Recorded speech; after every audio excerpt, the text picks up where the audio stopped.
হলো নবীজির উপর নাজিল করা হয়েছে কি? সবাই বলেন নবী গো আপনি মানুষের দ্বারে দ্বারে পৌঁছায়া দেন। ইয়া রাসূলুল্লাহ, ইয়া হাবিবাল্লাহ, কোন কাফের মুশরিকের রক্ত চক্ষুকে আপনি ভয় পাবেন না, কোন কাফের মুশরিকের পাথরকে আপনি ভয় পাবেন না। সকল কাফের মুশরিকদের উপরে আমি আল্লাহ আপনারে বিজয় দিয়ে দেব। আওয়াজ দিয়ে এইবার বলুন তো দেখি, বিজয় দেওয়ার মালিককে?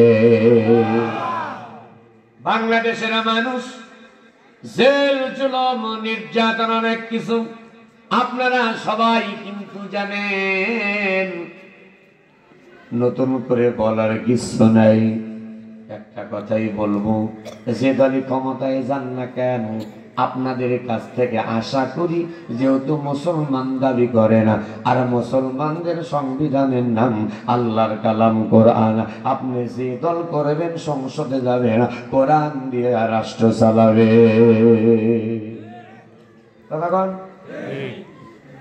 কিন্তু আমরা মুসলমান দাবি করি কিন্তু কোরআন মানতে চাই, আর তো যখন চাই।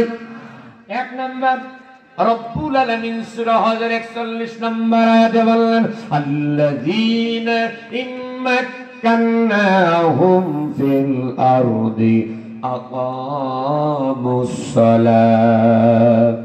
এক নম্বর 3 হরফে শরত দিলেন, রব্বুল আলামিন বললেন তোমরা যদি মুসলমান হও, কুল্লুকুম রাইন ওয়া কুল্লুকুম মাসউলুন আন রায়াতিহি, প্রত্যেকটা ব্যক্তি হইল দায়িত্বশীল।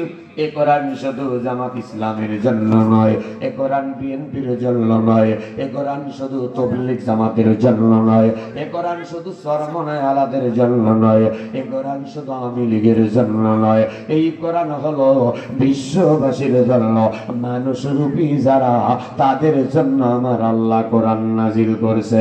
যেরকম সুবহানাল্লাহ। তাহলে এক নাম্বার ক্ষমতায় যে এক নাম্বার ক্ষমতায় যারা যাবে তাদের এক নাম্বার বিল পাস করবে, নামাজের বিল। জোরে বলেন কিসের বিল?